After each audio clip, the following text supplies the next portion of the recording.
Tonight, we're stepping through the iron gates of a place you absolutely, positively would not survive.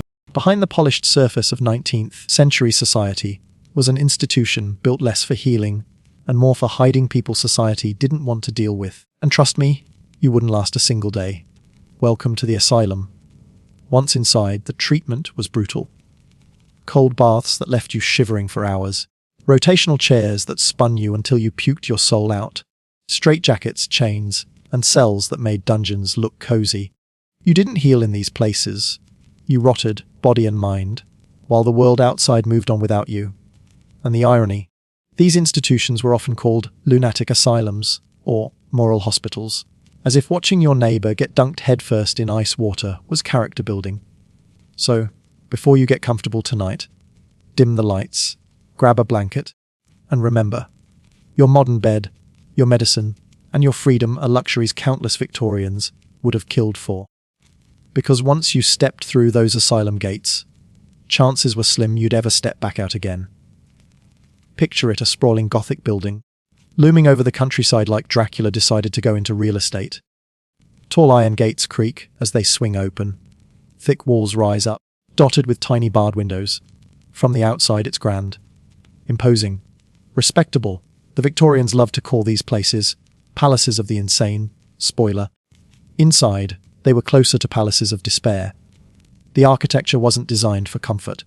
It was designed to intimidate. Long corridors stretched endlessly, echoing with the groans of inmates. The floors smelled of bleach mixed with something worse that bleach couldn't cover. Cold drafts seeped through every crack, and if you thought your room was haunted, congratulations, the whole building probably was. The first thing you'd notice, the noise. Patients screaming, chains clanking. Someone crying in a corner. Someone else babbling nonsense in the dark. It was a symphony of madness, and you didn't even have a ticket. You were part of the orchestra now. And then there was the staff. Men in uniforms, women in aprons. Faces blank as if all joy had been wrung out of them years ago. Their job wasn't to heal you. Their job was to keep order. If that meant strapping you to a chair for 12 hours, so be it. Compassion was optional. Efficiency was mandatory. To the outside world, the asylum was a proud symbol of Victorian progress. To those inside, it was hell on earth with better architecture. So, welcome to the gates of hell. You're not just visiting, you're staying. And trust me, you won't like the room service. So, how did you end up in a Victorian asylum? Easy. Too easy.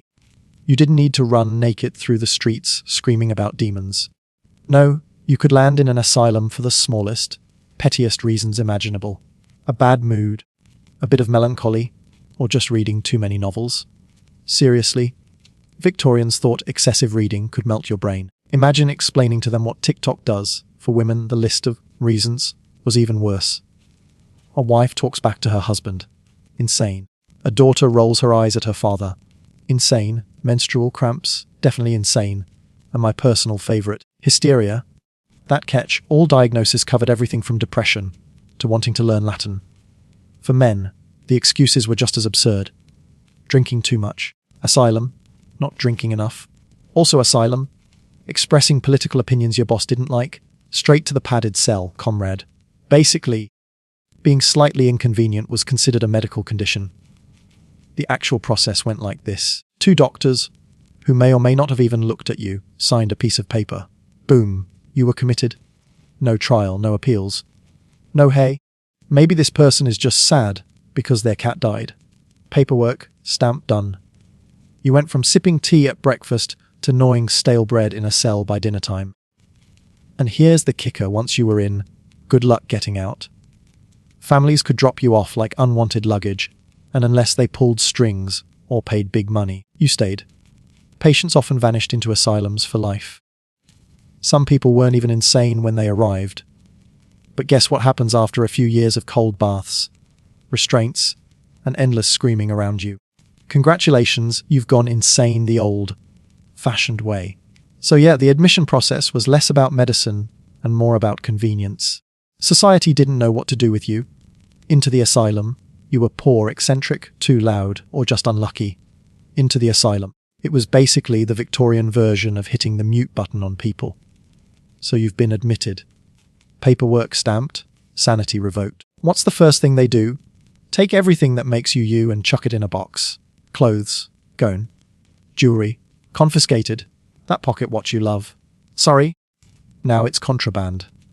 You're stripped down like an incoming prisoner. Except instead of orange jumpsuits, you got issued something worse itchy. Shapeless asylum garb that made everyone look like they'd been mugged by a potato sack. And the indignity didn't stop there. Hair could be chopped, especially if the staff decided lice might be hiding in it. Imagine arriving with carefully styled Victorian curls and leaving looking like a startled hedgehog. Your belongings, locked away, or lost. Spoiler, half the time the staff just helped themselves. If you came in with nice boots, don't expect to see them again. By the end of your first hour, you weren't an individual. You were patient from 347, property of the asylum. Privacy, forget it. Even bathing, if they bothered to let you, was supervised. Usually in a communal tub that hadn't seen fresh water since the Crimean War. Nothing builds self-esteem like being dunked in lukewarm filth, while a board attendant watches you like you're a cow at auction. The stripping wasn't just physical, it was psychological. By taking your clothes, possessions, and even your name, they erased your identity. You weren't John, or Mary, or Margaret anymore. You were the melancholic in Ward C. It was less about curing you, and more about turning you into furniture with a pulse. And the final insult, the clothes they gave you never fit. Too big, too small, usually both at the same time. Sleeves dragging on the floor while the collar choked your neck. If you didn't already feel insane, walking around like a badly stuffed scarecrow sealed the deal. So yes, step one of Victorian therapy was humiliation. Welcome to your new life, itchy clothes, stolen belongings, and zero dignity. Hope you weren't attached to your personality. So, you've been stripped of dignity, shoved into itchy rags, and renamed patient whatever. Now comes the real test, your first night in a Victorian asylum. Spoiler, it's less peaceful rest, and more welcome to the soundtrack of hell. The lights go dim. Well, not lights really. More like a flickering oil lamp down the hall that sputters like it's about to give up on life, just like you. The guard slams the iron door shut, and suddenly you're alone, except you're not. Because the noise never stops. Someone in the next cell screams bloody murder for 3 hours straight. Someone else mutters nonsense in Latin. A man down the corridor is banging his head against the wall, like he's auditioning for a percussion band. And every so often, there's a blood-curdling shriek that makes you wonder that am I supposed to be afraid of them? Or afraid I'll become them? If you're lucky, you get a straw mattress that smells like it moonlights as a rat hotel. If not, it's just bare boards, scratchy blankets that don't cover your feet, a pillow so flat it might as well be folded paper. And the drafts. Oh, the drafts. Victorian asylums were masters at trapping cold air and funneling it directly onto your face. And then there's the smell. A pungent cocktail of urine, mildew sweat, and despair. You try to breathe through your mouth, but that just makes it worse. Congratulations, you're now tasting the asylum. Sleep. Forget it. Just as you start to drift off, a guard rattles keys down the hall, or some poor soul bursts into manic laughter. Or worse, dead silence. Because in a Victorian asylum, silence wasn't peaceful. It meant someone finally stopped screaming, and that was rarely good news. By dawn you're exhausted, shivering and half convinced you've lost your mind already, and that was just night one. So yeah, your first night in a Victorian asylum wasn't a gentle adjustment period. It was the asylum's way of saying, you thought this was bad? Oh honey, we're just getting started. Congratulations, you survived your first night. Barely.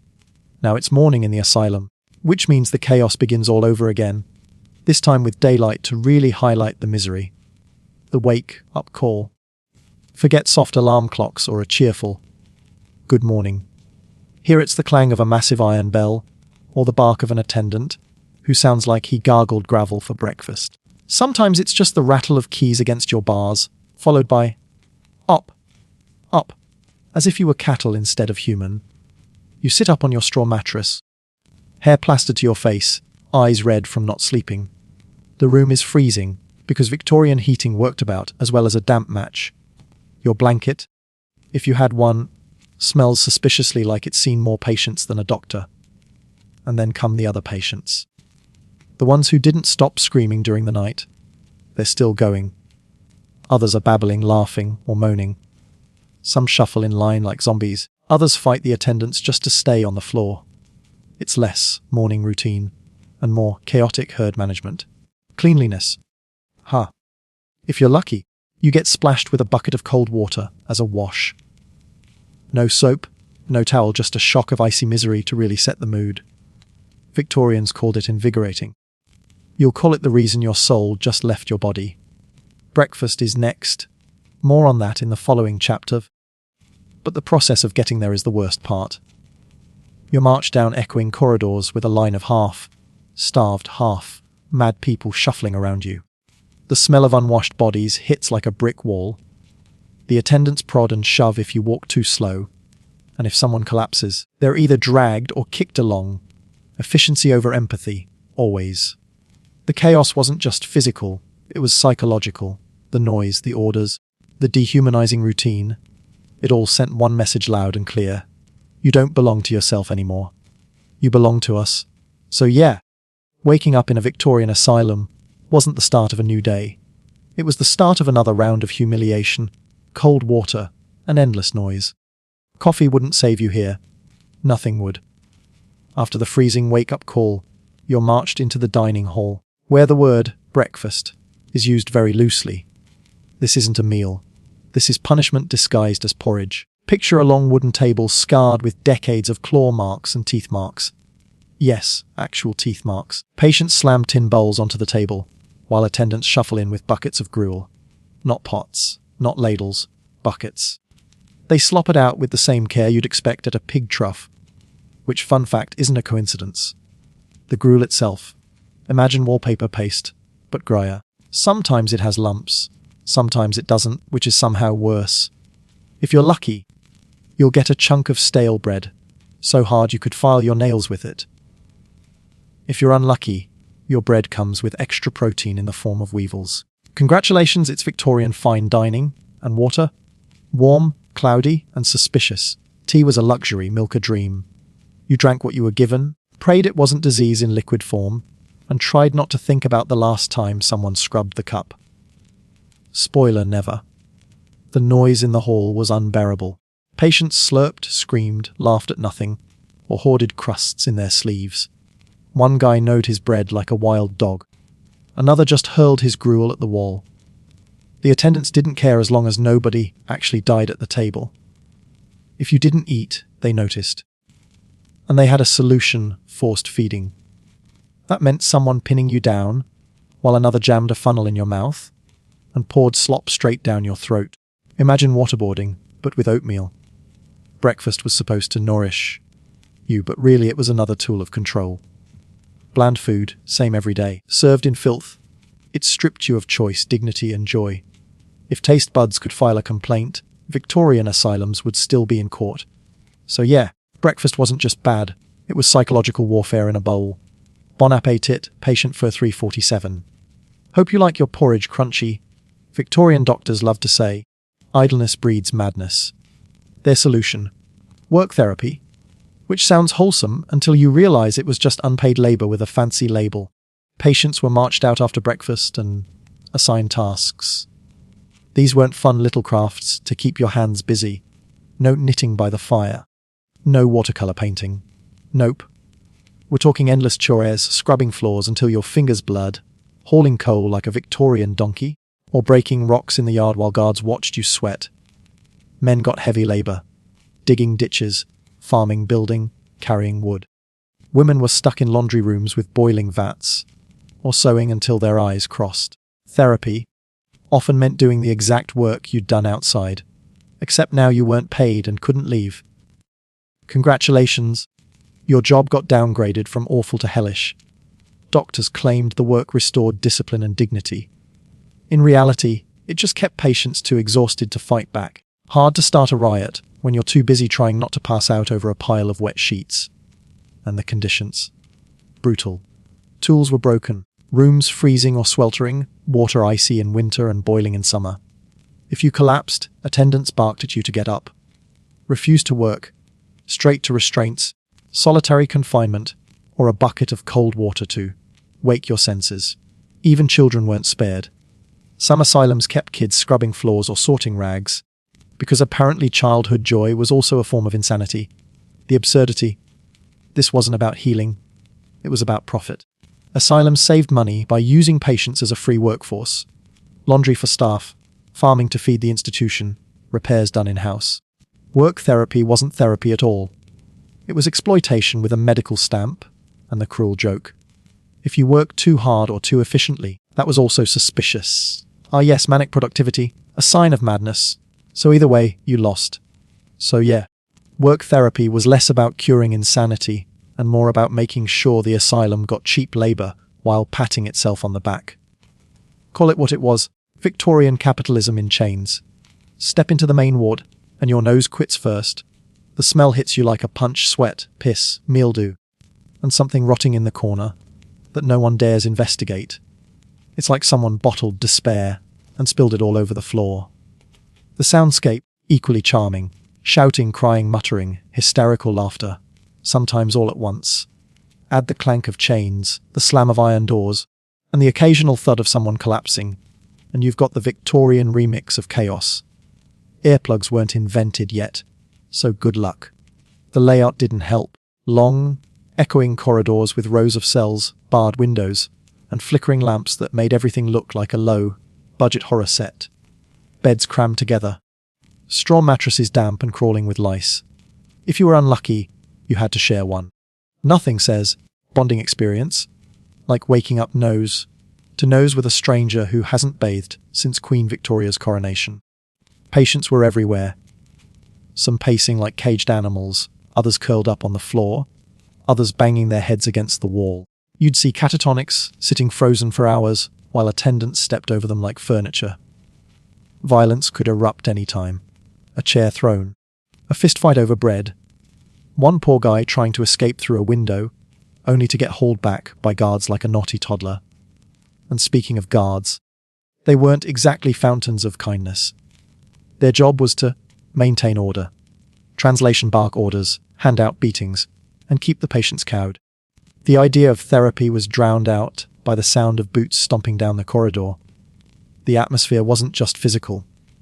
It was psychological. Constant surveillance, no privacy, no comfort. Even your thoughts didn't feel safe. Because in here, a wrong word, a laugh at the wrong time, or even just too much silence could get you labelled dangerous. The Victorian ward was supposed to be a place of healing. In reality, it was a human warehouse, stuffed to bursting with the forgotten and the inconvenient. It didn't cure madness, it manufactured it. So yeah, step inside and breathe deep. If the smell doesn't knock you out, the despair will. If you thought prison cells were bad, wait until you see the Victorian asylum's version of roommates. Forget picking your bunkmate at summer camp. Here, your cellmate could be anyone from a harmless mutterer to someone who thinks strangling you is a fun icebreaker. The cell itself was barely big enough for 2 straw pallets.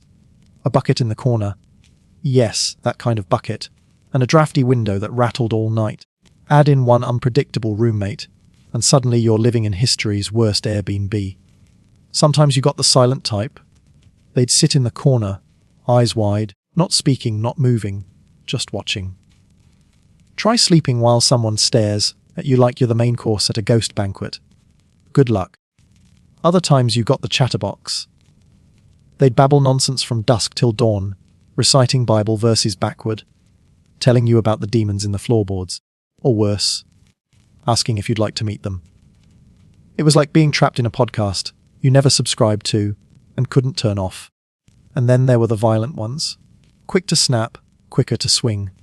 One wrong look, one twitch of straw on the floor. And suddenly you're in a wrestling match with someone who hasn't clipped their nails in 6 months. The attendants might intervene eventually, after they finish their tea. Privacy, non-existent. If your cellmate decided to scream, puke, or use the bucket while you were eating your bread crust, congratulations, you got front row seats. Sharing a cell wasn't about companionship. It was about survival. And here's the kicker, sometimes staff deliberately paired opposites, thinking it was therapeutic. Calm patient plus violent patient equals balance, right? Wrong. It equaled bruises, paranoia, and more screaming. Victorian psychology at its finest. So yeah, sharing a cell wasn't healing. It was a nightly gamble. You never knew if you'd wake up to a roommate humming lullabies or trying to strangle you with the blanket.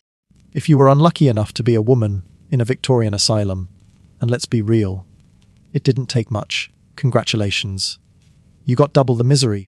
Because on top of being mad, you were also female, which Victorians considered practically the same thing.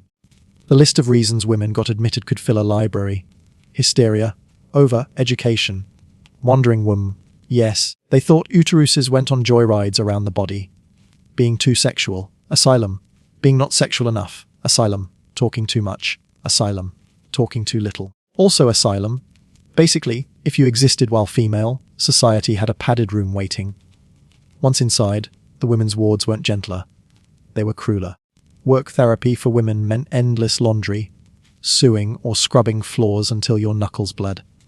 If you were middle class, maybe they let you do needlework, but don't kid yourself. It wasn't arts and crafts. It was sweatshop chick with a side of despair. Privacy was even rarer here. Bathing was supervised. Conversations were monitored. Friendships between women were discouraged, sometimes punished. Because apparently two women sharing thoughts was more dangerous than Satan himself. And let's not forget the treatments specifically aimed at women. Cold baths for hysteria, forced pelvic exams by creepy Victorian doctors. And in the later years, shockingly, some even recommended hysterectomies as a cure. Translation: we don't understand women, so let's just remove the parts that confuse us. The stereotypes seeped into everything. Nurses treated women like children, calling them silly girls, no matter their age. Doctors dismissed genuine trauma as nervousness, a widow grieving too long. Insane. A young wife who didn't smile enough. Insane. A girl who liked reading novels more than attending tea parties. Strap her down. She's clearly possessed by Dickens. The cruel irony. Women were more likely to be locked up, less likely to be believed, and almost never released. If a man got better, he was recovered. If a woman improved, she was suspiciously calm. Must be trickery. Either way, she stayed. So yeah, the women's wards were basically a punishment for being alive while female. The Victorians didn't just imprison women. They medicalized femininity itself. Let's talk about restraints. Sounds clinical, doesn't it? Polite. Almost like you're being gently tucked into bed for your own good. In reality, think leather straps, iron cuffs, and enough buckles to make a goth teenager jealous. The straitjacket was the star of the show, supposedly invented to protect patients from harming themselves. In practice, it was a Victorian way of saying, we're tired of your noise, so now you can hug yourself forever. Once strapped in, you couldn't scratch, stretch, or even pick your nose. Which, let's be honest, is torture enough. Then there were restraint chairs. Imagine a wooden chair. Now add leather straps across your chest, arms, and legs. Sit there for hours, maybe days, while your muscles cramp and your sanity melts. It wasn't therapy. It was medieval furniture repackaged as healthcare. If you were really lucky, you might get the Utica crib. Picture a wooden coffin with a barred lid. They shoved patients inside and locked them in overnight. Comforting, right? Nothing screams rest and recovery like waking up in a human birdcage. Doctors claimed these restraints calmed the excitable. Translation: they stopped moving so we can drink our tea in peace. And if anyone complained about cruelty, easy. They argued the patients liked it. Because apparently being tied to a chair was soothing. Oh, deep, if your therapy could double as a kidnapping technique, it's not soothing. Of course. Restraints weren't just physical. Sometimes doctors used chemical restraints, opium, chloral hydrate, or whatever bottle they hadn't finished themselves. Patients drooled, slumped, and shuffled like zombies. But hey, at least they weren't screaming. The worst part? There was no time limit. You could be strapped down for hours, days, or weeks. Some patients developed sores, infections, even permanent injuries. But as long as you weren't disturbing the ward, the staff considered it a win. So, Victorian restraint therapy boiled down to this. You're distressed. Don't worry, We'll tie you up until you forget how to move. It wasn't medicine, it was convenience. And for thousands, it was the difference between being a person and being a piece of furniture. Victorian doctors loved food as medicine. Sounds wholesome, right? Except their version was either too much soup, jammed down your throat, or no food at all until you fainted. Balance wasn't really their strong suit. Let's start with forced feeding. If a patient refused to eat, which, frankly, makes sense when the soup smelled like boiled despair, staff didn't take it as a sign of, depression. Nope. They decided you were being defiant. The solution: strap you down and insert a long rubber tube through your nose or mouth, straight into the stomach. Voiled. Instant lunch. Never mind the gagging, the bleeding, or the minor inconvenience of feeling like you're being assaulted by plumbing. And what got pumped in? Gruel, broth, or milk. Sometimes raw eggs for strength. If you're gagging at the idea, congratulations. You're halfway to the Victorian patient experience. Doctors even claimed it was nourishing. Sure, nothing says comfort food like being waterboarded with porridge. On the flip side, some treatments involved deliberate starvation. Doctors thought withholding food would cool the brain or reduce excitement. So, if you acted up, dinner was cancelled, breakfast too. Congratulations, you're on the Victorian asylum cleans. Spoiler, it wasn't trending on Instagram. Patients wasted away, fainted or grew delirious. And if they protested, well, back to the feeding tube. Basically, you couldn't win. Too little food and you collapsed. Too much food and you choked. Victorian nutrition therapy, the original lose diet plan. Meals for everyone else weren't much better. Imagine boiled cabbage water, bread hard enough to chip a tooth, and meat so grey it looked pre-digested. Sometimes they served peas pudding, which sounds fun until you realise it was pea mush left to ferment into something between wallpaper paste and regret. The asylum dining hall was a daily horror show. Food was slapped on tin plates, doled out in silence, and consumed under watchful eyes. If you didn't finish, punishment. If you ate too eagerly, punishment. Basically, the only correct way to eat was to not look like you were enjoying it. So yeah, asylum diets were less about nutrition and more about control. You weren't dining, you were surviving. And if you somehow survived both starvation and soup tube torture, congratulations, you just proved Victorian medicine right, in the most miserable way possible. Water. Life, giving, refreshing, cleansing. Unless, of course, you were in a Victorian asylum. Then it was just another torture tool with a fancy label. Doctors believed cold water could shock madness out of the body. Spoiler, it mostly just shocked the body. One favourite method was the cold plunge bath. Patients were dunked, often naked, into a tub of frigid water and held there until they stopped struggling. The idea was to calm agitated nerves. In reality, it was more like being waterboarded by an angry snowman. If you screamed, you were resisting treatment. If you went limp, you were home-proving. Heads I win, tails you lose. Then came the cold shower. Not the invigorating kind your gym bros brag about on TikTok. Oh no. Picture standing, strapped to a chair, while gallons of icy water poured from a bucket or hosed directly onto your head for minutes, sometimes hours. Doctors said it cleared the mind. It mostly cleared your ability to form coherent thoughts. There were also wet sheet packs. Sounds cozy, right? Wrong. Patients were wrapped mummy-style in cold, soaked sheets and left to shiver for hours. Imagine a spy treatment run by Dracula's least hygienic cousin. By the end, your teeth weren't just chattering, they were filing divorce papers. Of course, doctors defended all this with pseudoscience. Cold water, they claimed, reduced circulation to the brain, which was apparently a good thing, because nothing says mental health like frostbite and hypothermia. The cruel comedy here: many asylums lack clean water, so patients were being dunked in the same grimy tubs used for dozens of others before them. It wasn't therapy. It was a communal germ bath.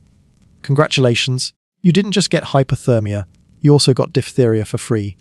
So, cold water therapy was basically the Victorian version of, have you tried turning it off and on again? Except the thing being rebooted was your nervous system, and the off switch was an ice bath. If cold water cured madness by freezing it out of you, Then hot water was supposed to sweat it out, because in the Victorian asylum, logic was less about science and more about, let's see what happens if we boil people. One treatment involved plunging patients into hot baths and leaving them there for hours. Not 10 minutes, not half an hour, hours. Doctors claimed it relaxed the nerves. What it really did was turn people into slow, cooked stew. Patients often came out beet red, dizzy, and one croton away from being served in a soup kitchen. Then came the infamous steam boxes. Imagine a wooden coffin with holes for your head and arms. Patients were stuffed inside, naked, while steam filled the chamber. Their heads stuck out the top like a boiled potato on display. Doctors swore this released toxins. In reality, it released your will to live, and if you fainted, that was considered progress. Sometimes, attendants would crank up the steam until the patient nearly passed out, then douse them in cold water, an extreme version of the hot and cold shower. They said it shocked the system back into balance, which sounds suspiciously like the medical equivalent of hitting someone with jumper cables. Even weirder, some doctors added herbs or chemicals to the boiling water, making the treatment smell like a failed tea experiment. Lavender, sage, sulfur, you name it. If it grew, burned, or stank, they threw it in. Patients weren't cured, but they did smell like a medieval apothecary, which was apparently a win. Let's not forget the steam baths with restraints, because nothing screams healing like being tied down while sweating buckets. Picture being roasted alive, but with the added bonus of an audience of doctors taking notes. The cherry on this hot mess sundae. Many asylums didn't clean the tubs properly. So while you were marinating in boiling water, you were also stewing in the leftovers of the poor soul before you. Congratulations, you're not just cooked, you're cross-contaminated. Hot water and steam treatments were less about curing insanity, and more about proving that Victorians could turn any household appliance, kettle, tub, or sauna into an instrument of misery. Ah yes, the straitjacket. The one thing every asylum horror film gets right. That stiff canvas nightmare that turned you into a human pretzel. Victorians loved it. They saw it not as punishment, but as protection. Protection for whom, you ask? Oh, not the patient. Definitely the staff. Doctors swore that straitjackets kept violent patients from harming themselves or others. In reality, it was a convenient way to make your job easier. Can't slap the doctor if your arms are locked tighter than grandma's jam jars. The jackets weren't just snug. They were claustrophobic. Long sleeves crossed over the chest, tied at the back, then cinched with straps until you looked like a trussed-up Thanksgiving turkey. Once inside, your arms weren't going anywhere.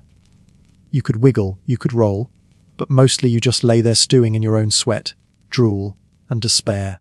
Some asylums had wet packs, a variation where straitjackets were soaked in cold water before being strapped on. Imagine being shrink-wrapped in damp canvas and left to dry on your body. Not therapy, just mildew cosplay. But here's the kicker. Patients could be kept in them for hours, days, sometimes even weeks. Think about that. You complain when your hoodie string disappears inside the hood. Imagine every limb disappearing into an unbreakable cloth prison. Joints stiffened, muscles atrophied, and skin broke down into raw sores. But hey, at least no one was throwing punches. Straitjackets were also humiliation devices. Visitors to asylums were sometimes shown restless, patients wrapped up tight, as if to say, look how safe and orderly we keep the lunatics. Translation, see. We've turned people into living mannequins. Very impressive. And of course, some doctors got creative. Variations included strapping patients to chairs, to beds, even to walls while in the jacket. Imagine being turned into wall art against your will. Modern minimalism, but make it Victorian torture. In short, the straitjacket wasn't a medical tool. It was a lazy solution with branding. Restraint disguised as treatment. And the only thing it really cured was the staff's patience. When doctors said patients needed peace and quiet, what they really meant was lock them in a broom closet and hope they forget how to scream. Isolation cells were the Victorian asylums go, for anything from violent outbursts to, say, talking too much at dinner. These weren't cozy little rooms for reflection. They were bare, stone, walled chambers with a single wooden bench.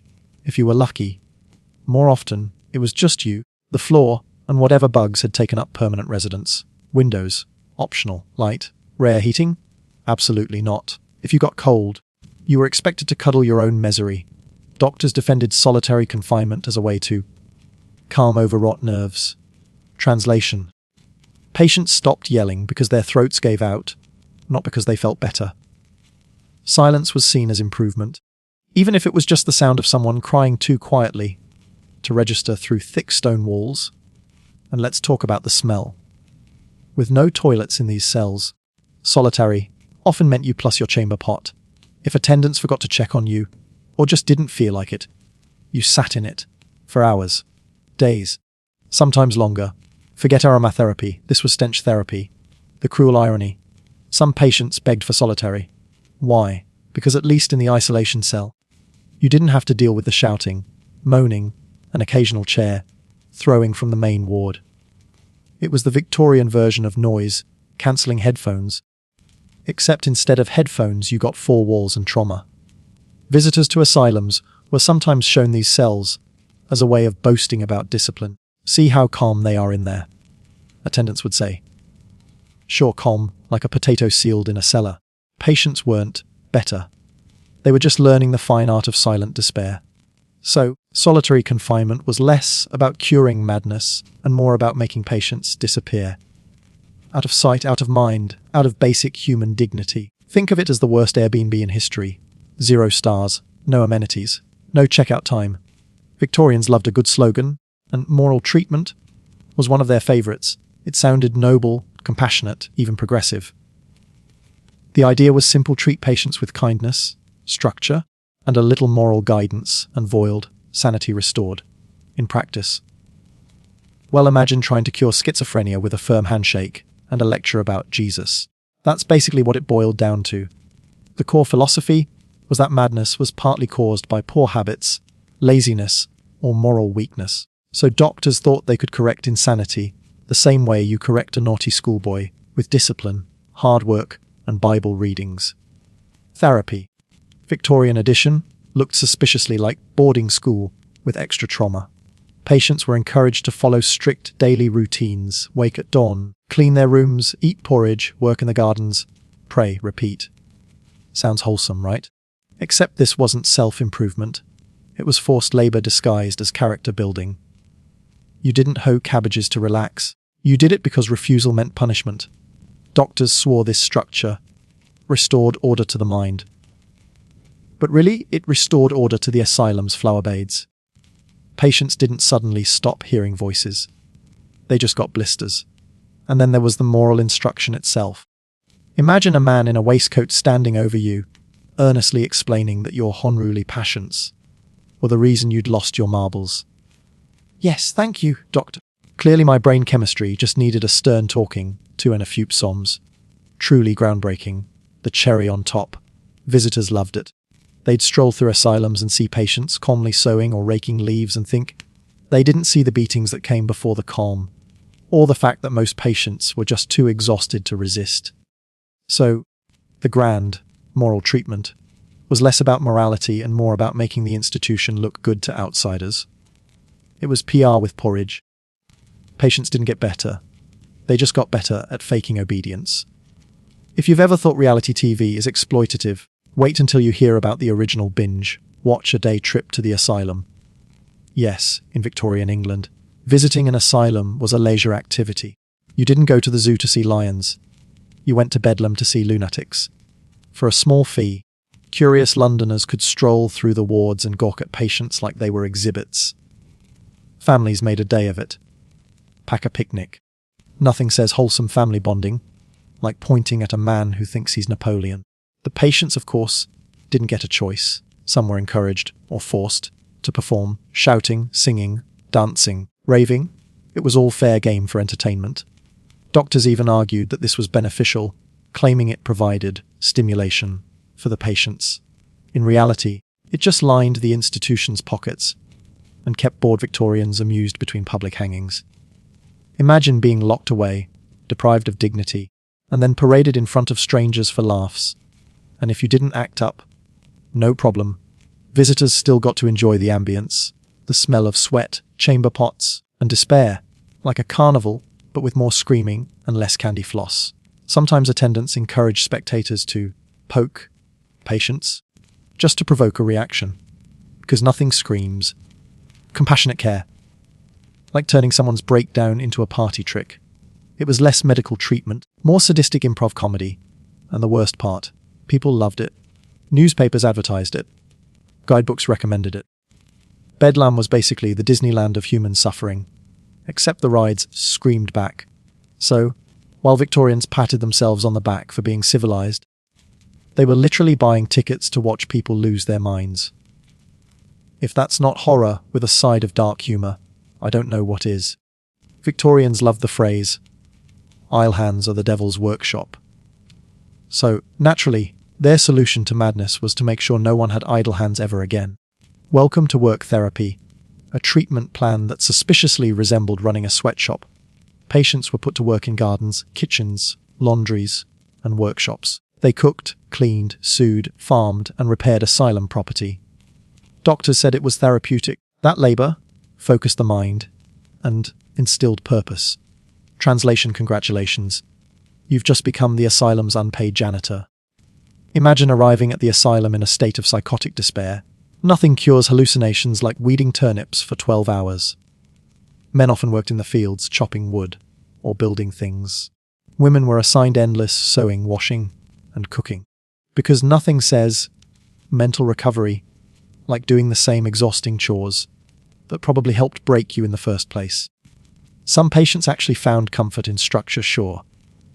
But most, they were just trapped in a Victorian version of The Apprentice, except instead of a paycheck, you got blisters and the occasional slap for not working fast enough. And let's not forget the propaganda. Visitors loved seeing patients cheerfully pushing wheelbarrows or stitching clothes. The public would gush. What they didn't see was the fact that refusal to work often led to punishment, solitary, restraints, or worse. It wasn't therapy. It was forced labor with a shiny label. In reality, work therapy wasn't about healing minds. It was about keeping asylums self-sufficient and profitable. Free labor, neatly disguised as medicine. You weren't being cured, you were being exploited. At best, you learned how to sew straighter hems. At worst, you collapsed in a field and the staff called it progress. So, the next time someone tells you work is good for your mental health, maybe remind them that Victorians used the same logic right before handing out shovels to the severely depressed. If you thought Victorian asylums were bad in general, try being a woman inside one. Spoiler, you didn't even need to be mad. All you needed was a husband, father, or brother who decided you were too opinionated, too emotional, or, heaven forbid, uninterested in housework. Congratulations, you're now officially insane. The go-to diagnosis, hysteria, derived from the Greek word for uterus, because obviously anything wrong with a woman's mind had to be blamed on her womb. Feeling anxious, hysteria. Sad, hysteria. Don't want to marry your cousin Harold, definitely hysteria. Basically, it was the Victorian way of saying, we don't understand you, so let's call you crazy. Once labelled hysterical, treatments ranged from the ridiculous to the downright abusive. Doctors prescribed cold baths, moral lectures, and, for the extra lucky, surgical removal of the ovaries. Yes, you heard that right. The cure for hysteria was sometimes literally, let's just take out the baby factory and hope for the best. Men didn't escape sexism either. If a man cried or showed feminine sensitivity, he risked being declared weak-minded. But women got the worst of it. A wife who dared argue back to her husband might find herself locked up for domestic insubordination. Imagine getting institutionalized because you refused to make tea one afternoon. And don't forget rest cures. Women were often confined to bed for months, forbidden to read, write, or think too hard. The logic: brains were delicate organs, especially in women, and should be protected from overuse. Yes, because God forbid a woman's frontal lobe lift more than a teaspoon. Meanwhile, men were encouraged to work and sweat out their madness, while women were told to nap it away. One half got blisters, the other got bedsores. Equality. Victorian style. The dark humour here. Some women did actually lose their sanity after being locked up and silenced for years. which doctors then smugly declared as proof their original diagnosis was correct. Talk about circular reasoning, see? We told you she was crazy. After all, she went mad after we imprisoned her and took away her books. Brilliant science. So, Victorian gendered medicine wasn't really medicine at all. It was patriarchy with a prescription pad. Victorian asylums weren't just full of doctors with questionable ideas. They were also crawling with clergymen ready to swap out madness for possession. Because if you screamed, cried, or muttered to yourself, clearly it wasn't trauma or brain chemistry. It was the devil setting up camp in your skull.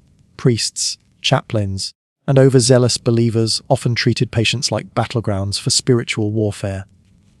Instead of medicine, you got prayers, sermons, and, if you were extra unlucky, a full-blown exorcism. Imagine already being locked in a cell, and then having someone shout Latin at you while splashing cold water in your face. Congratulations! You're now both wet and still hallucinating. Sometimes they'd force patients to confess sins, believing madness was punishment for moral failings. Didn't go to church enough, masturbated. Madness. Thought too hard about Darwin. Definitely madness. Basically, if you weren't a saint, you were Satan's Airbnb. Exorcisms could get intense. Holy water, crosses pressed to the forehead. Hours of chanting while you screamed your lungs out. If you resisted, well, that was proof the demon was strong. If you fainted, that was proof the demon was leaving. Either way, you never won. It was the ultimate no-win-boss battle.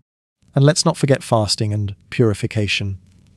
Some clergy believed starving patients cleansed the soul, which is ironic, since most asylums already barely fed you. Even when doctors claimed to be scientific, they often worked hand in hand with religion. Chaplains lived inside many asylums, offering daily prayers, mandatory Bible readings, and sermons about obedience.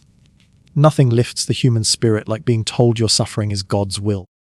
The comedy here is that both sides, doctors and clergy, thought they had the cure, and both were equally wrong. Medicine dunked you in ice water. Religion dunked you in holy water. Neither one stopped the voices, but hey, at least you smelled slightly fresher. So in the Victorian asylum, you didn't just get tortured in the name of science, you got bonus torture in the name of God. Buy one suffering, get one free. In Victorian society, going to an asylum wasn't just a medical misfortune. It was a scarlet letter branded across your entire family tree. Being labelled a lunatic didn't just affect you. It affected your parents, your siblings, your kids, your dog, and probably the family goat. Once committed, you were no longer simply ill, you were defective. Friends distanced themselves, marriages collapsed, and employers tossed your RA straight into the coal fire. And heaven help you if you ever got discharged. Try explaining that at afternoon tea. Where have you been, Margaret?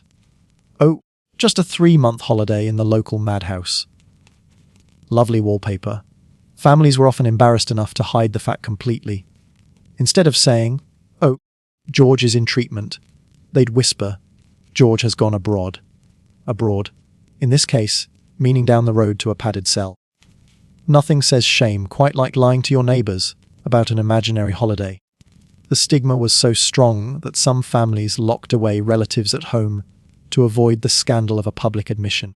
Imagine being crammed into the attic with the Christmas decorations, just so your mother didn't have to explain your condition to the vicar.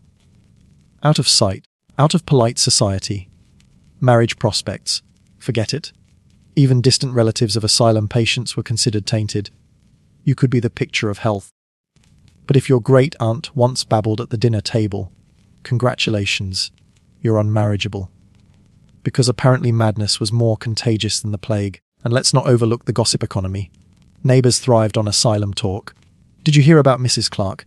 Sent away for hysteria. Task. Too many novels, probably. Insanity wasn't just an illness. It was entertainment, scandal, and social currency. The more whispered, the better. So, the real horror wasn't just being locked up. It was knowing that even if you did get out, society would still treat you like you were one bad day away from gnawing on the curtains. Victorian doctors swore that buildings themselves could cure madness. Enter the grand age of asylum architecture. Massive stone complexes designed to be equal parts hospital, prison, and tourist attraction. Because nothing says healing like Gothic arches and iron bars. The idea was that environment shaped behavior. Bright windows, wide corridors, and sprawling grounds were supposed to soothe troubled minds, doctors promised. Translation: we'll give you a nice view of the gardens you'll never actually be allowed to stroll in. Many asylums were built like palaces from the outside, majestic facades with domes, towers, and landscaped lawns. They looked so pretty that brochures bragged about them like vacation resorts. Except, of course, once you stepped inside, it was less spay getaway and more haunted dungeon meets human warehouse. Inside, the design philosophy was pure control, long corridors lined with locked wards, observation windows so attendants could spy on patients like zookeepers, high ceilings to elevate the spirit, or, more practically, to echo your screams back at you for maximum despair. And let's not forget the airing courts.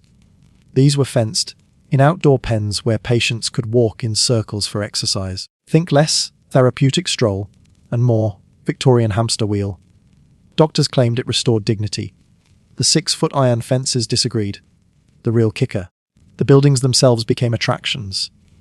Visitors would marvel at the architecture while ignoring the patients trapped inside. "Oh, what lovely brickwork," they'd say, while someone in the next room was literally strapped to a chair.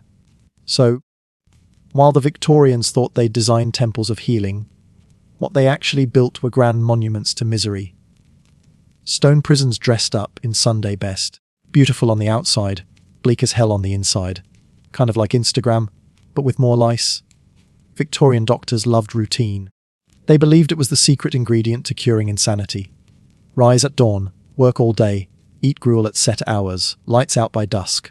Sounds disciplined, right? In reality, it was less healing schedule and more Groundhog Day misery edition. The bell was your alarm clock. No snooze button. No 5 more minutes. You were yanked awake whether you'd slept or not, which, spoiler, you hadn't. After that came washing read. Freezing water splashed at your face, followed by a silent shuffle to breakfast. Work filled most of the day: laundry, farm chores, sewing, hauling. Rest periods: none. Personal time: forget it. Even bathroom breaks were on schedule, and God help you if your body didn't align with the asylum clock. Meals broke up the monotony, but not in a good way. Breakfast gruel, lunch gruel, dinner gruel. Sometimes with bread, sometimes without. Occasionally a grey slice of meat that looked like it had died twice. Eating wasn't about nourishment. It was about proving you could follow orders without choking on despair. Afternoons might include recreation, which usually meant walking in circles in the airing yard under watchful eyes. If you were lucky, you got to sit quietly with a Bible. If you were unlucky, you got strapped to a chair for rest. Either way, fun wasn't part of the plan. Evenings were just as rigid, not that you slept. Between the snoring, screaming, and straw mites, lights out just meant staring at the ceiling in the dark until morning. Doctors praised this rigid schedule as restoring order to disordered minds. But what it really did was grind individuality into dust. You weren't a person anymore. You were a cog in the asylum's clock, ticking away in perfect misery. So yeah, daily life wasn't healing. It was survival. A never-ending cycle of bells, buckets, and boredom. Military boot camp had more freedom. And at least in boot camp, you eventually got weekends. If the asylum routine didn't break you, the staff might. Attendants weren't chosen for their compassion. They were chosen for their ability to drag a screaming patient down a corridor without spraining a wrist. Think less nurse with a kind smile, and more bouncer at a bar that serves misery on tap. Violence was part of the daily landscape. A patient refusing to eat: slap. Too loud at night: kick. Tried to run: punched, tackled, dragged back like a sack of potatoes. The official line was discipline. The unofficial reality was unchecked brutality. Power games were constant. Attendants held the keys, the food, the blankets, the freedom. That meant they also held your sanity. If they liked you, maybe you got an extra scrap of bread. If they didn't, enjoy freezing in your cell tonight. It wasn't medicine. It was psychological warfare, Victorian edition. Patients weren't just beaten. They were humiliated. forced to scrub floors on their knees while attendants jeered, locked in isolation for imagined slights, strapped down for hours just because someone was bored. It wasn't about curing madness. It was about proving who was in charge. And here's the dark punchline: many attendants enjoyed it. To them, patients weren't people. They were entertainment, targets, or chores. Some guards goaded patients into outbursts just for an excuse to hit them. Others treated the asylum like a playground for cruelty, complaints, useless. Who would believe a lunatic over a staff member? Exactly. Patients could be bruised from head to toe, and the official report would read, self-inflicted injury during episode. Sure, because everyone regularly beats themselves evenly across the ribs. This wasn't rare, either. Abuse was systemic, baked into the asylum culture. The power imbalance made it inevitable. Staff had authority, patients had nothing, and the institution was built to protect the staff, not the people inside. So yeah, the asylum wasn't just a place of medical horror. It was a stage for power, hungry attendants to play dictator. Every day was a gamble. Would today bring food? Or fists? Usually both. So, how do you get out of a Victorian asylum? Simple answer: you don't. Longer answer: you might, but only if the stars aligned. The staff liked you, and your family didn't quietly prefer you locked away forever. Officially, discharge was possible if a patient improved. But what counted as improvement? Sitting quietly, not screaming, and eating your gruel without incident. Congratulations, you're now cured. Even though you still hear voices, cry at night, and flinch every time someone rattles keys. For most, release was a pipe dream. Families often dumped relatives in asylums and never came back. Out of sight, out of inheritance. Others kept them there out of shame. After all, nothing ruined tea parties faster than the whisper. Did you hear their daughter was in Bedlam? Better to leave you inside forever than risk gossip over biscuits. And let's be honest, staff weren't rushing to let people out either. Patients meant free labor, steady funding, and less paperwork if no one left. An asylum that kept patients for life looked successful because nobody escaped. Job security, Victorian style.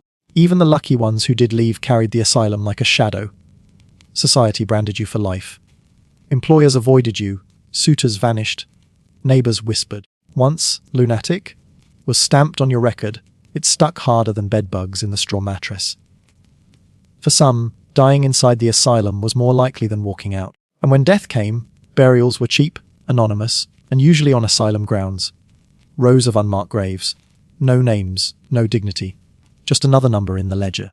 So yes, technically, discharge was an option. But in reality, the asylum was a one-way ticket. A Victorian roach motel for humans. You checked in, but you almost never checked out. In a Victorian asylum, death wasn't an if, it was a when. The average patient didn't leave cured, they left feet first. And the institution?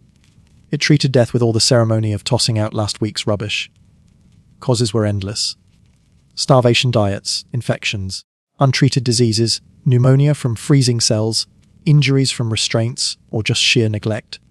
But in the official records, death was often written down as something vague like exhaustion or natural causes. Translation: we don't want to admit we forgot to feed him for 3 days. Sometimes death came quickly, like a patient strapped too tightly in a chair. Other times it was a slow fade, a body worn down by years of filth, overwork, and despair. Either way, the asylum staff rarely shed tears. One less body to feed, one more bed to reuse. Recycling, Victorian style, and the patients, they knew death was lurking. Every cough, every fever, every rat bite felt like the starting bell for the Grim Reaper. Some even welcomed it. Imagine being so desperate that death felt like the only doctor who actually showed up on time. Humor in horror.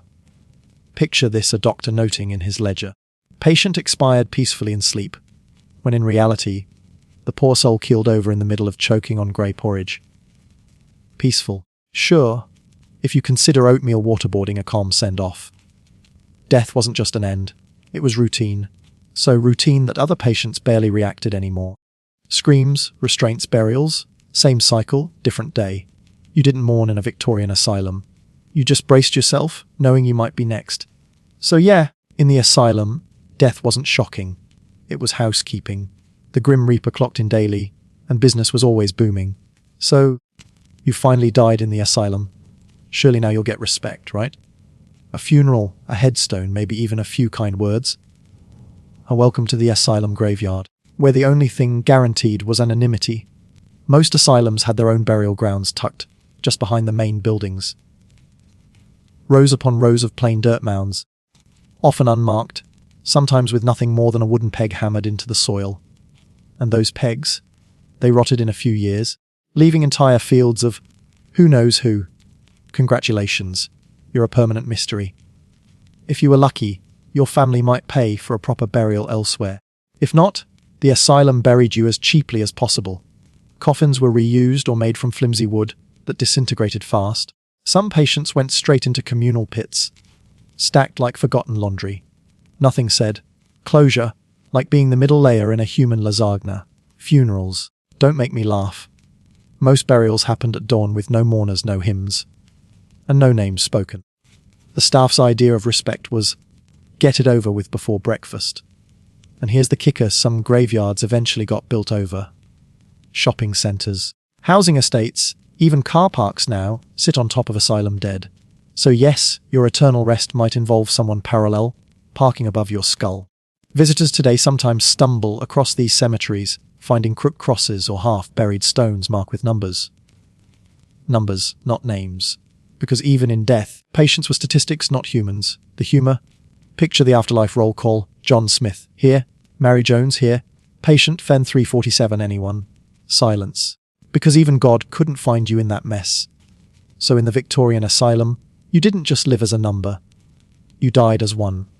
And centuries later, you're still anonymous, a ghost haunting a field nobody remembers. Why stop at locking up adults when you can traumatize an entire generation? Victorian asylums didn't just house the mad. They also caged epileptics, disabled kids, orphans, and anyone who was simply inconvenient. Congratulations, little Timmy. You wet the bed. Enjoy your padded cell. Some kids were abandoned by families who couldn't or wouldn't care for them. Others were tossed in because of seizures, learning difficulties, or behavior issues. The Victorians didn't say special needs. They said insane. Basically, if you weren't a perfect factory-ready child, you were mad enough for the madhouse. Daily life for kids looked a lot like daily life for adults. Gruel, work therapy, restraints, but scaled down for smaller bodies. Imagine a 6-year-old strapped in a tiny chair for fidgeting, or a 10-year-old forced to scrub floors alongside adults twice their size. Childhood? More like unpaid internship in despair. Education? If you were lucky, someone handed you a Bible and told you to read until your eyes bled. If not, you grew up illiterate, learning only how to keep your head down and avoid the cane. The cruelty had its own twisted comedy. Doctors earnestly debated whether children could even be insane, then promptly treated them like miniature maniacs anyway. Is this boy really mad or simply mischievous? They'd ask, while dunking him in a cold bath for stealing bread. Very scientific. And the worst part, many of these children grew up inside the asylum walls, never leaving. Born into a cage, raised in a cage, buried in a cage. Some didn't even know there was a world beyond iron bars. The humour, bleak as it is. Victorians truly thought this was normal. Oh, little Mary's a bit slow at arithmetic.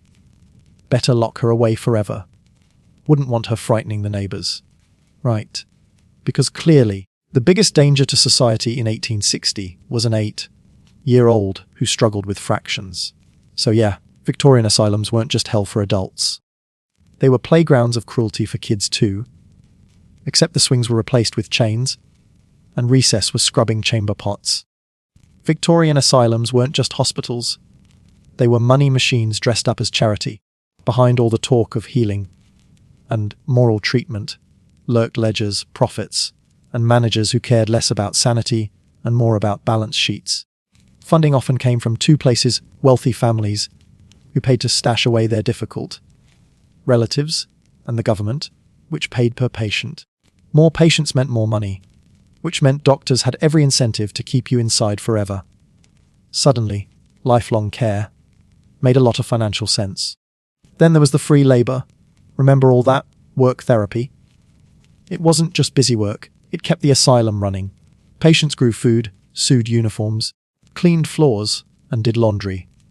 Staff didn't need to hire extra workers when they had hundreds of unpaid inmates. Imagine a hospital where patients mop the halls and serve dinner to the nurses. That's not therapy, that's a business model. The irony. Visitors and donors were told that asylums were noble institutions, lifting patients out of misery. In reality, patients were generating revenue. Ah yes, Mr. Thompson is responding very well to treatment. The doctor would say, while Thompson was actually milking cows to feed the staff's breakfast table. And of course, corruption thrived. Supplies went missing. Administrators skimmed budgets. Patients starved while directors hosted lavish dinners. The asylum was less Florence Nightingale and more Gordon Gekko with chains. The humour here. Victorians pretended asylums were for compassion, but they functioned more like Amazon warehouses. Except instead of prime shipping, you got tuberculosis. So, the asylum wasn't just a house of horror.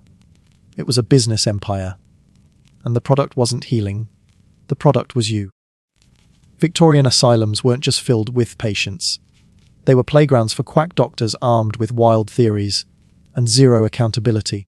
If you think modern fad diets are bad, imagine being trapped under the care of a man who believed spinning chairs cured madness. Yes, the rotational chair was a thing. Patients were strapped into a seat and spun in circles until they vomited or fainted. Doctors claimed it reset the brain. What it really did was give you motion sickness deluxe. Congratulations, you're still hearing voices, but now you've also puked on your shoes. Bloodletting was another favourite. The idea. Too much blood caused madness. The solution. Drain some out. Perfect. Because clearly if you're weak, depressed, and delirious, losing a pint of blood will definitely help. Then there were tonics, bizarre concoctions of mercury, opium, alcohol, and herbs. Doctors swore these stimulated the brain. They mostly poisoned the liver and made patients stumble around like drunken zombies. If madness didn't kill you, the cure would. One innovator insisted insanity could be treated with electric shocks. Not the ECT we know today, still questionable, but at least refined. No, this was raw wires and crude batteries strapped to your head. The medical explanation. It looks science-y. The patient experience. My brain feels like toast. And let's not forget the obsession with balancing humours. Even in the 1800s, some doctors clung to ancient Greek ideas. Too much black bile depression, too much yellow bile mania. The treatment. Purges vomit-inducing drugs enemas. Because nothing says mental health like a surprise colon cleans. The comedy here is how confident these doctors were. They wrote books, gave lectures, strutted around as if torturing patients with leeches was cutting-edge science. Patients didn't just suffer. They suffered at the hands of men who believed their own nonsense with absolute sincerity. So yeah, Victorian pseudoscience wasn't quirky. It was lethal. And the worst part? The doctors probably needed the asylum more than the patients did. If you've ever lived near a noisy neighbour and thought, I can't take this anymore, congratulations.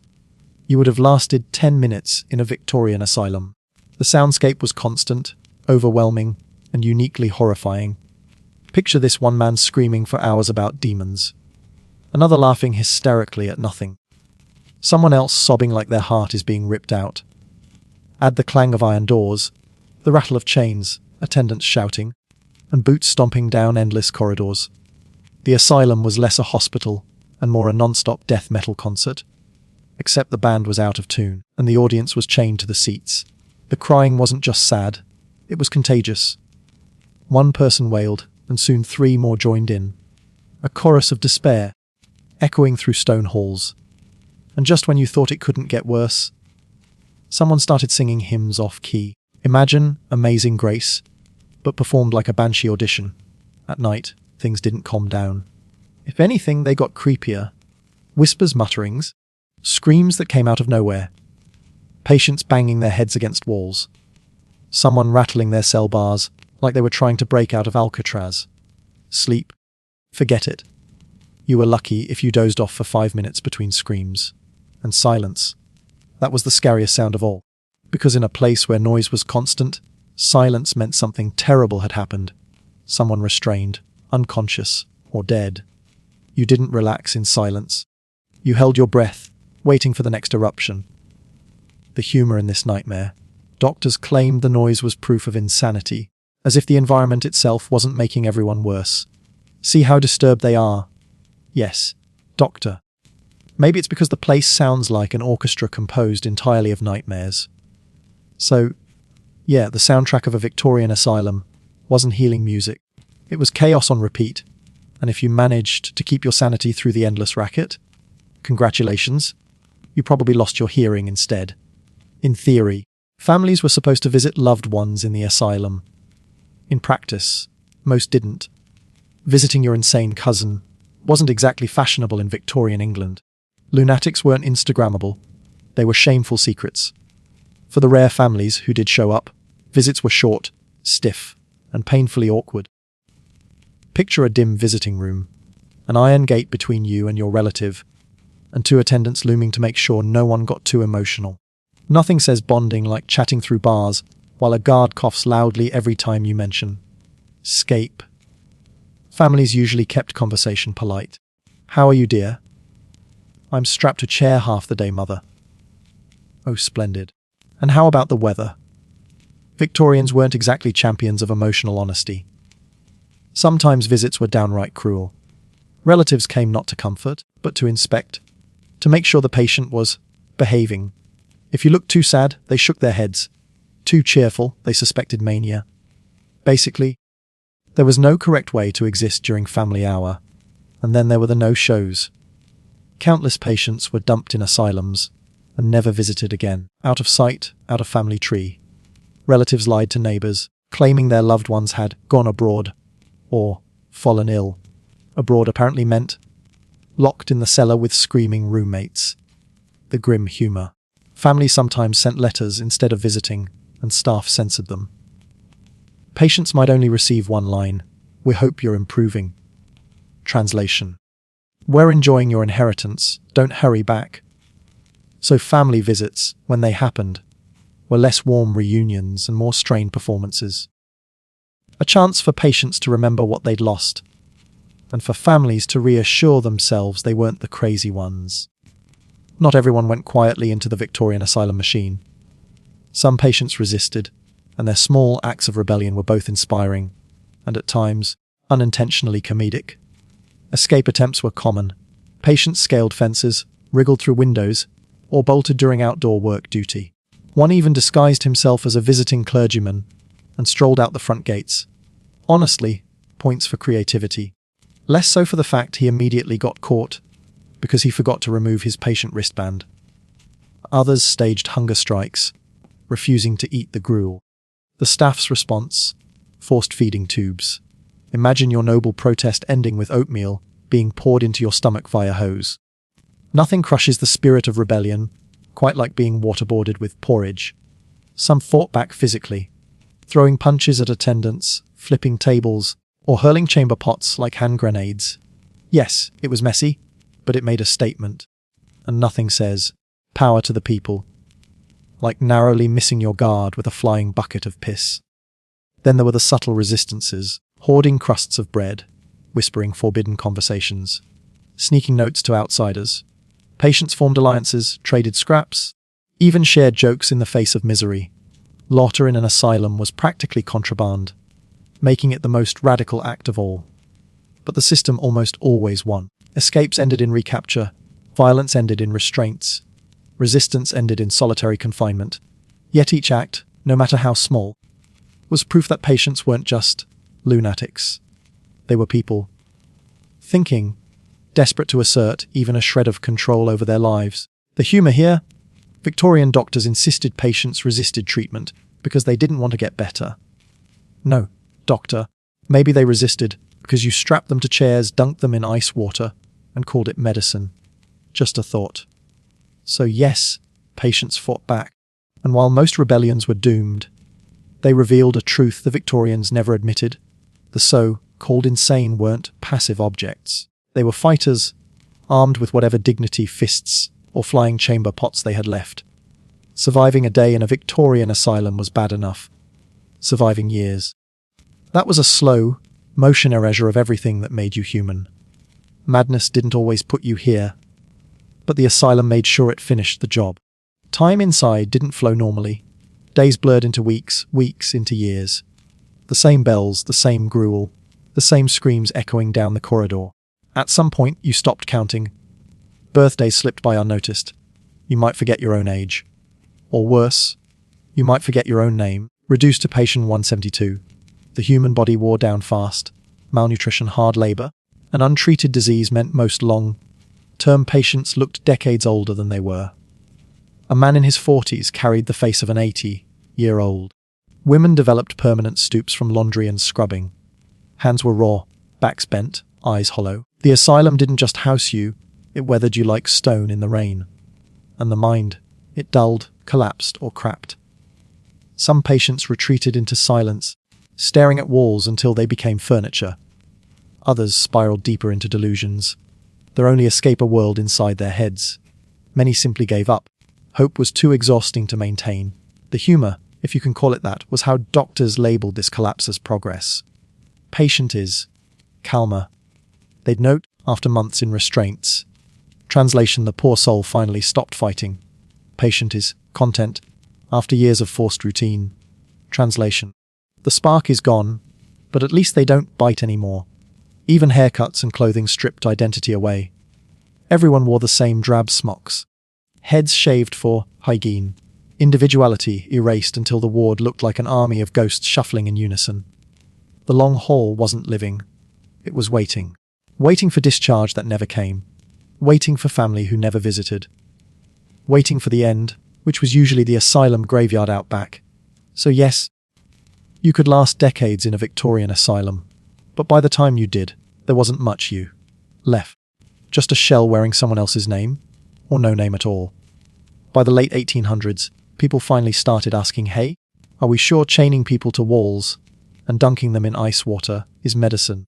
Congratulations, Victorian society had just discovered the concept of basic human rights. Sort of. Reformers toured asylums and were horrified by what they saw.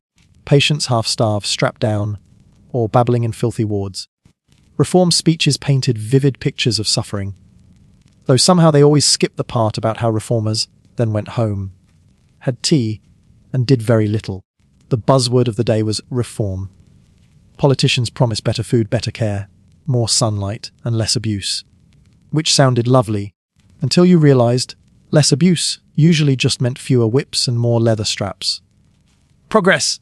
Some reforms did improve conditions, slightly. Mechanical restraints were phased out in a few places, replaced with non-restraint methods. Which sounds great until you realize non-restraint often meant locking patients in padded rooms for days instead. Basically, they swapped chains for wallpaper. Budgets were another problem. Reform costs money, and governments loved the idea of moral progress right up until the bill arrived. So instead of better meals, patients got slightly less moldy bread. Instead of heated rooms, they got windows that opened. So now they could freeze with a view. The humor here: reformers held grand meetings, wrote thick reports, and congratulated each other on their humanity. Meanwhile, patients were still eating porridge that tasted like regret and being lectured by doctors who thought masturbation caused madness. Bravo, gentlemen. Bravo. Still, whispers of reform mattered. They planted seeds that, decades later, grew into actual improvements. But for most Victorian patients, reform was just a word tossed around by people outside. Inside, the screams and chains continued, just with a fresh coat of whitewash. So yes, the Victorians talked about making things better. But talk is cheap.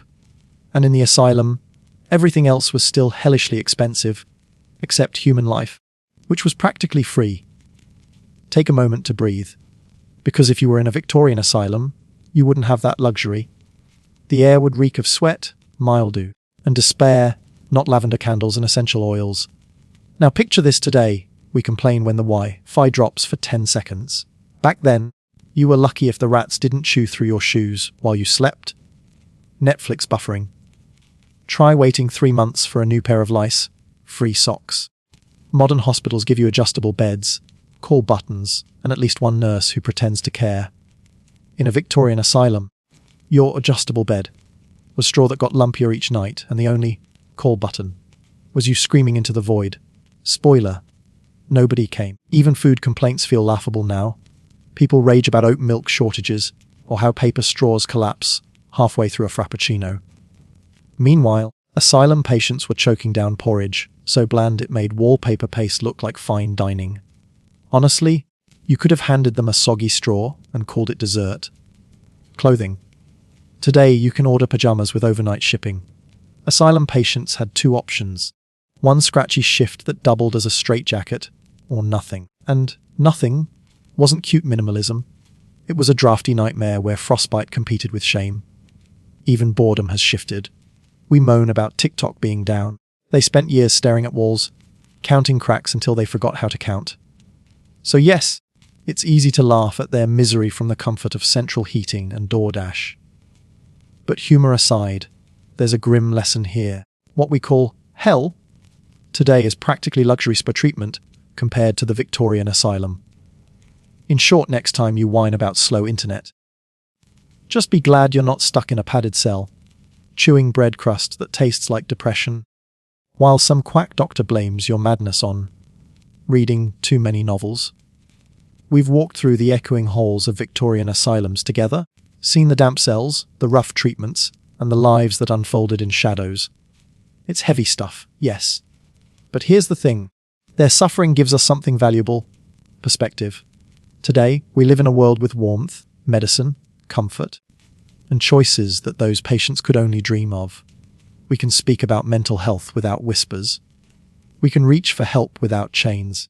We have light in places where they had only darkness. It doesn't mean life is perfect. Far from it. We still struggle, still wrestle with ourselves, still feel lost sometimes. But compared to those walls of stone and straw, we are free. Free to seek joy. Free to make mistakes and recover. Free to live lives that are more than just survival.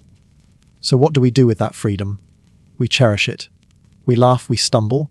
We love, we try again. We turn the small frustrations, the slow wick fi, the rainy morning commute, into reminders that we are lucky enough to have lives where those are our biggest problems.